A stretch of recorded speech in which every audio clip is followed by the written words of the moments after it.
જય સ્વામિનારાયણ વિદ્યાર્થી મિત્રો, બાયોલોજી ઈ વિદ્યાના ક્લાસમાં આપનું સ્વાગત છે। 11 સાયન્સ ચેપ્ટર નંબર 9 જૈવિક અણુઓ। એમાં આજના વિડીયોની અંદર ટોપિક લઈશું 9.12.6 જે ચેપ્ટરનો એન્ડ સહકારક અને તેના પ્રકાર, કોફેક્ટર, ઇંગ્લિશમાં શું લખ્યું છે?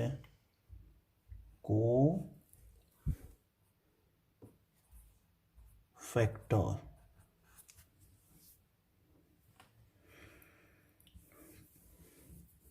હવે સહકારક કોફેક્ટરને સમજવા પહેલાં આપણે ઉત્સેચક શાના બન્યા છે એટલે કે ઉત્સેચકનું બંધારણ, જે આપણે એમ કહીએ છીએ કે બધા ઉત્સેચકો પ્રોટીનના બનેલા છે, રાઈટ। પણ ઉત્સેચકના બંધારણમાં જો એનું એનાલિસિસ કરવામાં આવે, એના બંધારણને બરાબર ચેક કરવામાં આવે તો એમાં એક છે પ્રોટીન ભાગ અને બીજો છે બિન પ્રોટીન ભાગ। તો ઉત્સેચક પ્રોટીનના જ બનેલા છે, પણ એ પ્રોટીન પ્યોર પ્રોટીન, જેમ સોનું હોય તો ગોલ્ડનું, સોનાનું કોઈ ઘરેણું હોય તો એ પ્યોર સોનું જ છે, પ્યોર સોનાનું ઘરેણું છે। પણ તમે સોનીને પૂછો ને, અથવા તો તમને પણ જાણકારી હશે કે સોનાના ઘરેણા સોનાના જ હોય, આપણે કહીએ પ્યોર સોનું તો કે હા પ્યોર સોનું, 24 કેરેટ તો 24 કેરેટ, પણ એ પ્યોર સોનું બોલાય પ્યોર સોનું, પણ એની અંદર એક અમુક માત્રામાં, એક થોડી માત્રામાં એની અંદર અન્ય તત્વો નાખવામાં આવે છે। એ આપ સોનીને પૂછો ને તો સોની કહેશે કે આની અંદર 99 કેરેટ ગોલ્ડ, તો 1% શું? એ 1%માં ગોલ્ડની સાથે સોનાના તત્વની સાથે અન્ય તત્વ ઉમેરવામાં આવે ને તો એ સોનાની પકડ રહે, એ ઘરેણું બની શકે, એ બંગડી બને, સેટ બને, કોઈ પણ એરિંગ્સ બને, ખ્યાલ આવે છે ને? એવી જ રીતે ઉત્સેચકો પ્યોર પ્રોટીનના છે, પ્રોટીનના બનેલા છે, પણ એ પ્રોટીનની સાથે એક પોઈન્ટ સમથિંગ માત્રામાં શું આવેલું છે? બિન પ્રોટીન ભાગ। એટલે પ્રોટીન ભાગ એટલે આપણે બોલીએ છીએ એમ ઉત્સેચકો બધા પ્રોટીનના બનેલા છે, પણ અમુક માત્રામાં બિન પ્રોટીન ભાગ જે હોય છે,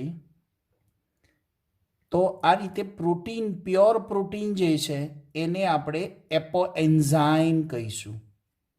ઉત્સેચકમાં જે પ્રોટીન ભાગ છે એને એપોએન્ઝાઇમ કહીશું, અને જ્યારે બિન પ્રોટીન ભાગ છે એને પ્રોસ્થેટિક જૂથ કહીશું। એટલે ઉત્સેચકમાં બે ગ્રુપ કહેવાય, એક એપોએન્ઝાઇમ ગ્રુપ અને બીજું પ્રોસ્થેટિક જૂથ। જે એપોએન્ઝાઇમ છે ને એ પ્યોર પ્રોટીનનું બનેલું છે, પણ અમુક માત્રામાં ઉત્સેચકનું બંધારણ બની રહે, ઉત્સેચકની ક્રિયાશીલતા માટે, ઉત્સેચકને કામ કરાવવા માટે, એ પ્રોટીન ભાગ કામ કરે એના માટે જોડે એક બિન પ્રોટીન ભાગ હોય છે જેને આપણે પ્રોસ્થેટિક કહીએ છીએ, અથવા તો એને સહકારક કહેવાય, અથવા તો એને સહઘટક કહેવાય, અથવા તો એને સહ ઉત્સેચક કહેવાય। બધા જુદા જુદા સમાનાર્થી શબ્દો છે। મેઇન પ્રોસ્થેટિક ગ્રુપ કહેવાય, એટલે કે બિન પ્રોટીન ભાગ, જેને સહકારક તરીકે પણ ઓળખાય, સહઘટક પણ કહેવાય અને સહઉત્સેચક કહેવાય. હવે સહકારકના પ્રકાર પડે. આપણા ટોપિકનું નામ જ છે સહકારક, કોફેક્ટર. એટલે આપણે ઉત્સેચકના પ્રોટીન ભાગની વાત જ નથી કરવાની, કેમ કે ઉત્સેચકનું પ્રોટીન ભાગ એટલે કયો, ઉત્સેચકનું કયું સ્વરૂપ, ત્રિપરિમાણીય સ્વરૂપ, 3D સ્વરૂપ. બરાબર, ત્રિપરિમાણીય તૃતીય સ્વરૂપ. એટલે આપણે તો શીખી ગયા, પણ હવે આપણે એની સાથે જોડાયેલા બિન પ્રોટીન ભાગ સહકારકની વાત કરવાની છે. તો સહકારક તરીકે બે છે, એક પ્રોસ્થેટિક સમૂહ અને બીજો છે સહઉત્સેચક. આમ અહીંયા કેવું લાગે, જો પ્રોસ્થેટિક, સહકારક, સહઘટક, સહઉત્સેચક બધા સમાનાર્થી છે ને? યસ. પણ હવે આપણે ટોપિક છે સહકારક, કોફેક્ટર. કો એટલે ઉત્સેચકની, કો એટલે સાથે રહેલો ઘટક, જે બિન પ્રોટીન છે. હવે એ સહકારકને થોડુંક વધારે આગળ જતાં શીખીએ તો ખબર પડે કે એક જે પ્રોસ્થેટિક છે અને બીજો છે સહઉત્સેચક. આમ સમાનાર્થી શબ્દો લાગે છે, સહઉત્સેચક, પ્રોસ્થેટિક ને સહકારક. પણ હવે પ્રોસ્થેટિક એટલે જે પ્રોટીન ભાગ છે, એપોએન્ઝાઇમ છે, એની સાથે એક સોલિડ રીતે જોડાયેલા છે, એક પ્રબળ બંધથી જોડાણ ધરાવે. જ્યારે જે કોએન્ઝાઇમ છે, સહઉત્સેચક છે, એ નિર્બળ બંધથી જોડાણ ધરાવે છે, એટલે એકદમ લૂઝ જોડાણ છે એનું. તો મિત્રો યાદ રાખવાનું છે કોફેક્ટર. કોફેક્ટર એટલે ઉત્સેચકની પ્રોટીન ભાગ સાથે ઉત્સેચકના પ્રોટીન ભાગ સાથે જોડાયેલો બિન પ્રોટીનમય ભાગ. હવે એ બિન પ્રોટીનમય ભાગ પ્રોસ્થેટિક તરીકે ક્યારે કહેવાય, જ્યારે એકદમ સોલિડ રીતે એપોએન્ઝાઇમ સાથે જોડાય. જ્યારે જે સહઉત્સેચક ક્યારે કહેવાય કે એ લૂઝ બોન્ડિંગ છે એનું, નિર્બળ બંધથી જોડાણ ધરાવે. હવે આપણને શબ્દ ક્લિયર થયો કે સહકારક એટલે બિન પ્રોટીન ભાગ, ઉત્સેચકમાં રહેલો બિન પ્રોટીન ભાગ. અને એ બિન પ્રોટીન ભાગ તરીકે બે હોઈ શકે. કેટલાક ઉત્સેચકમાં સોલિડ બોન્ડથી જોડાય એને પ્રોસ્થેટિક કહેવાય, કેટલાક ઉત્સેચકની અંદર નિર્બળ બોન્ડથી જોડાય, નિર્બળ બંધથી જોડાય, લૂઝ કોન્ટેક્ટથી જોડાય તો સહઉત્સેચક કહેવાય. આગળ વધીએ. ઉદાહરણ તરીકે આપણે સમજી શકીએ કે એક ઉદાહરણ છે હાઇડ્રોજન પેરોક્સાઇડ, H2O2. એનું વિઘટન થાય H2O વત્તા CO2, H2O વત્તા O2, હાઇડ્રોજન પેરોક્સાઇડ. એક ઉદાહરણ સમજીએ જેના માટે ઉત્સેચક છે. હા, અહીંયા આપણે કરવાનું છે O2, કેમ કે H2 અને O આવી ગયો વત્તા અહીંયા શું થયું O2. એટલે જનરલી શું થાય કે O કેટલા છે, જો પાણીનો એક અણુ અને એક ઓક્સિજન એટલે O, મુક્ત ઓક્સિજન એટલે બે ઓક્સિજન થઈ ગયા. એની અંદર ઉત્સેચક કયો વપરાયો, મેઇન કામ આપણે એ છે કે હાઇડ્રોજન પેરોક્સાઇડ H2O2 ને શું કહેવાય, હાઇડ્રોજન પેરોક્સાઇડ. ઓકે, તેમાં પાણી અને ઓક્સિજન છૂટા પડે, વોટર એન્ડ ઓક્સિજન. બરાબર, પણ એમાં ઉત્સેચક કયો વપરાયો, પેરોક્સાઇડેજ. તો પેરોક્સાઇડેજ ઉત્સેચકની અંદર હિમ અણુ એટલે કે લો તત્વ કયું, Fe. એ Fe પ્રોસ્થેટિક જૂથ છે જે ઉત્સેચકની ક્રિયાશીલતા માટે જરૂરી છે. એટલે કે હાઇડ્રોજન પેરોક્સાઇડ એ ઉત્સેચક છે. ઉત્સેચક પ્રોટીન ના બને, પણ એ પ્રોટીનની સાથે બિન પ્રોટીન ઘટક Fe લો તત્વ એ પેરોક્સાઇડેજ ઉત્સેચકની અંદર એકદમ સોલિડ બંધી, એકદમ પ્રબળ બંધી લો તત્વ જોડાયેલું છે. તો એ લોહ તત્વ પ્રબળ બંધથી જોડાયેલું હોવાથી એને પ્રોસ્થેટિક સમૂહ કહેવાય. અને એ લોહ તત્વ કામ શું કરશે? આવા સહકારક કામ શું કરશે કે જે મુખ્ય પ્રોટીન ભાગ છે, ઉત્સેચક છે, એની ક્રિયાશીલતાને માટે જરૂરી છે. આ માટે પ્રોસ્થેટિક જૂથ આવેલું છે, સહકારક આવેલું છે. જ્યારે બીજી બાજુ આપણે કયું નામ જોઈ ગયા? સહ ઉત્સેચક. એ સહ ઉત્સેચક બધા વિટામિન્સ છે. શું છે? વિટામિન્સ છે. કયા વિટામિન છે? NAD, NADP, FAD, FMN. હવે આ વિટામિન્સ એટલે આપણે કહીએ છીએ ને કે ખોરાકની અંદર કાર્બોહાઈડ્રેટ, પ્રોટીન, વિટામિન્સ, લિપિડ, પાણી અને ખનિજ ક્ષાર, તો આ વિટામિન્સ તરીકે કાર્ય કરે છે. NAD, આ બધા જે શબ્દો છે, NAD, NADP, FAD, FMN, બધાના પૂરા નામ તૈયાર કરવાના છે. હું અહીંયા જરા એને બોલું છું.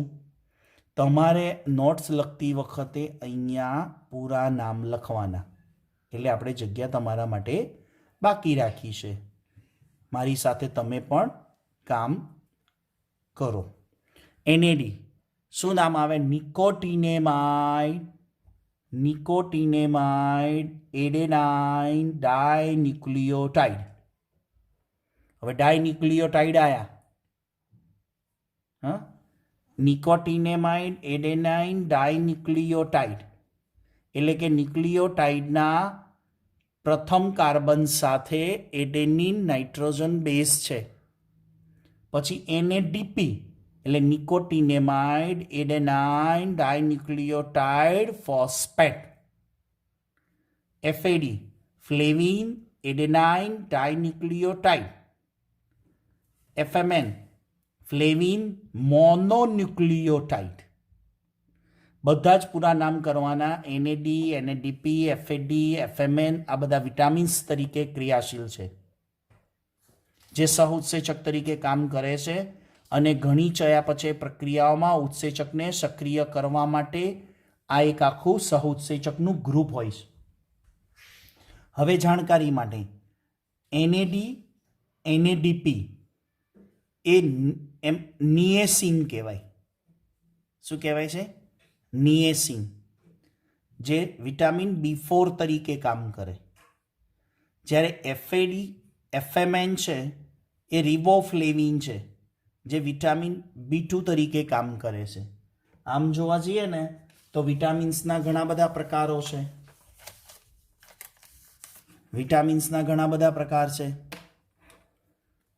વિટામિન B1, વિટામિન B2, આપણે કહીએ છીએ ને કે vitamin A, vitamin B.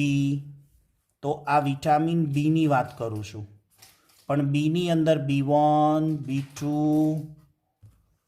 B4, B5 અથવા ઘણી જગ્યાએ B6 હોય, B7, B9, B12. આને કહેવાય વિટામિન બી કોમ્પ્લેક્સ.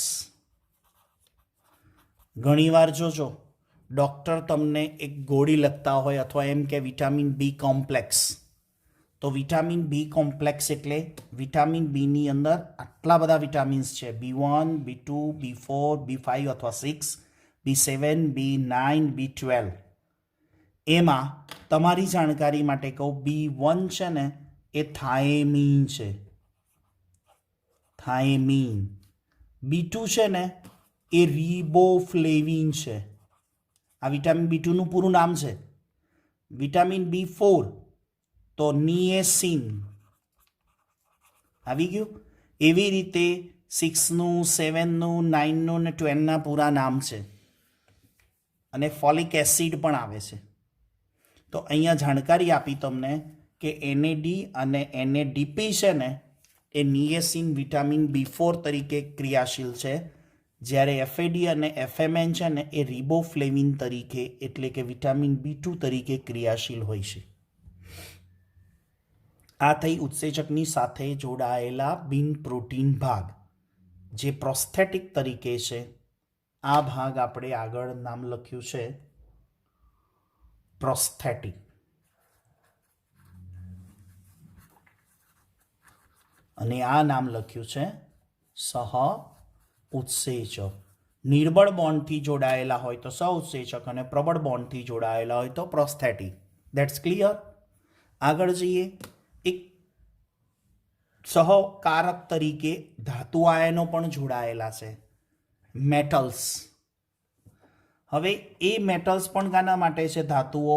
ઘણા ઉત્સેચકની સક્રિયતા માટે ધાતુની જરૂર પડે. ઉત્સેચકના સક્રિય સ્થાને સહસંયોજક બંધ વડે જોડાયેલા હોય. ઉત્સેચકનો એક ચોક્કસ સક્રિય ભાગ હોય છે, સક્રિય સ્થાન નહીં.